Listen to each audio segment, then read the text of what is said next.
What if I told you that right now there are people out there who got away with some of the most disturbing crimes in modern history? Do you know about a monster with 21 faces? These are not stories of folklore or urban legends. These are real documented events full of unsettling evidence, unexplained twists, and lives left shattered. These are killers who left behind tons of evidence, messed with the police, even stopped mid-crime to eat ice cream, then disappeared like nothing ever happened. These stories don't just stick in your mind, they follow you. So, if you're ready for something truly unsettling, stay with me. The scariest part isn't that no one ever solved them. It's that whoever did it might still be out there. From a family murdered in the comfort of their home, to a candy company terrorized by a faceless group. These are the top 4 strangest unsolved mysteries, the most chilling cases in recent Japanese history. On the quiet night of December 30th, 2000, in the Setagaya ward of Tokyo, something truly horrific occurred. The Miyazawa family, consisting of Father Mikio, Mother Yasuko, daughter Nina, and son Rei, were brutally murdered in their own home. The scene was gruesome. The father was stabbed multiple times, the mother and daughter attacked upstairs, and the 6-year-old boy suffocated. But what truly stunned police wasn't just the violence, it was what the killer did next. Instead of fleeing, the intruder stayed in the house for hours. He ate the family's ice cream, used their computer, rummaged through drawers, and even used the bathroom without flushing. He bandaged his wounds with the family's first aid kit and left behind personal belongings, including clothing and traces of his own blood. Forensic analysis found over 130 pieces of evidence, including fingerprints and a rare type B DNA suggesting the killer had mixed East Asian and possibly European or Middle Eastern ancestry. His clothing was traced to a brand sold in Japan, but also in Korea. Even more bizarre, sand found in his bag was later linked to a desert near a US military base. Despite this mountain of clues, no suspect was ever arrested. Hundreds of leads have gone cold, and the motive remains a mystery. Was it a targeted killing or a random break-in gone wrong? Years later, the house still stands untouched, frozen in time. And every December, investigators silently gather to honour the victims and wonder who walked away from that house untouched by justice. How can someone leave behind so much evidence and still vanish into thin air?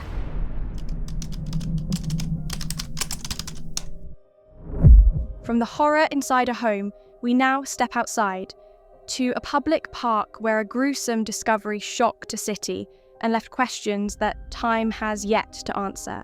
It was a Saturday morning on April 23rd, 1994, when park workers in Tokyo's Inokashira Park made a terrifying discovery. Among bags of trash in the river were 27 meticulously cut pieces of a human body. The remains were later identified as belonging to a 35-year-old architect, referred to in police records as S. The cuts were not haphazard. They were so precise that investigators believed they were made by someone with medical or surgical training. The body had been washed clean. All blood was drained and there were no signs of struggle. Perhaps most chilling, the head was never found. Each body part had been placed in a sealed plastic bag, tied with a traditional fisherman's knot, a technique known to certain maritime professions. Nearby, residents reported no suspicious sounds, no screams, no signs of forced entry or transport. It was as if the killer had committed the act in total silence and disposed of the remains like routine garbage. The victim was reportedly last seen leaving work in high spirits. He had no enemies, no known criminal ties, and nothing in his life suggested he'd meet such a fate. The lack of motive, combined with the almost surgical, precision of the dismemberment led to theories ranging from mafia involvement to underground medical trade.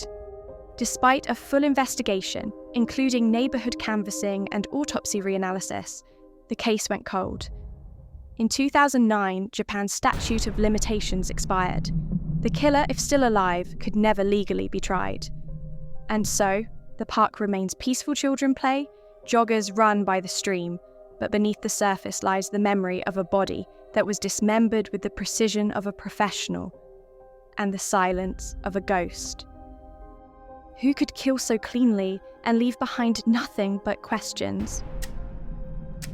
Leaving the silence of the park behind, we shift to a daring daylight heist that stunned Japan, an audacious crime that almost seems too perfect to be true. On the morning of December 10th, 1968, in the city of Fuchu, a bank vehicle was on its way to deliver employee bonuses, nearly 300 million yen in cash, equivalent to several million USD today. But before it could reach its destination, the vehicle was stopped by a man in a police uniform. He told the guards there was a bomb threat against the bank manager and that he needed to inspect the car. Moments later, a smoke flare erupted from underneath the vehicle. In the chaos, the man jumped in the car and drove away with the cash. The entire heist took less than 10 minutes. Police quickly found the abandoned car, but the trail went cold. What followed was one of the largest investigations in Japanese history. Over 110,000 suspects were questioned, and 120 pieces of evidence were collected, including the fake police uniform, smoke device materials, and even a police baton. Yet, nothing led to a conclusive suspect. One man was arrested but later cleared. Despite the mountain of evidence, no fingerprints matched. And in 1975, the statute of limitations expired, making it impossible to ever prosecute the thief. The case captivated Japan. The criminal's plan was not only brilliant, but eerily calm. It required months of surveillance, fake IDs, and an understanding of police behaviour. And then he disappeared. No sudden lavish lifestyle, no sightings, no confessions. Some believe it was the perfect inside job. Others think the culprit died shortly after.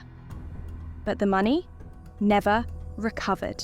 The robbery became a symbol of Japan's perfect crime, taught in criminal psychology and police academies even today. What kind of mind can vanish with millions? And the truth?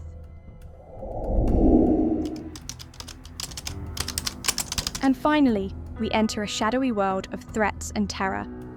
A mysterious figure who brought an entire industry to its knees without firing a single shot.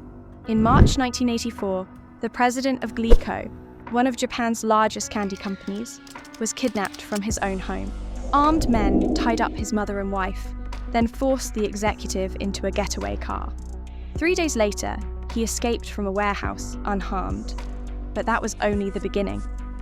Soon after, letters began arriving at Glico headquarters, signed by the monster with 21 faces. They threatened to poison products and destroy the company's reputation. Supermarkets pulled Glico items off shelves. Then, the threats extended to other companies.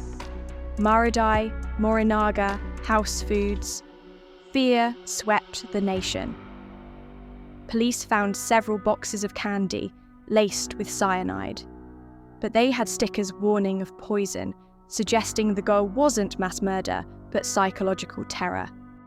The letters were taunting and theatrical, mocking investigators for their incompetence.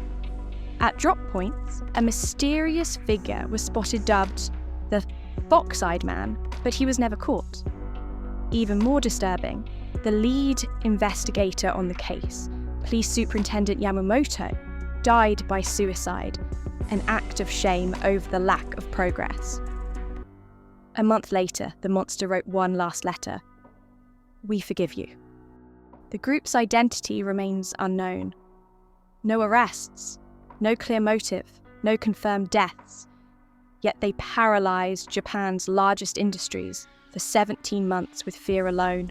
Many theorize the culprits were ex-Yakuza or disgruntled insiders, but no evidence has ever confirmed it. Surveillance footage was too blurry, tips led nowhere, and the trail went cold in the mid-1980s.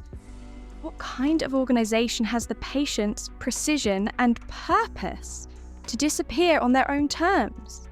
These 4 cases, so different yet equally perplexing, reveal a Japan few ever see, a place where the unexpected lurks beneath the calm. As we close this chapter, the question remains. Each mystery tells us something about human nature, about the illusion of safety, and about the fact that sometimes truth doesn't come with closure. Now we turn the question to you. Which of these mysteries left you thinking the most, and why? Let us know in the comments.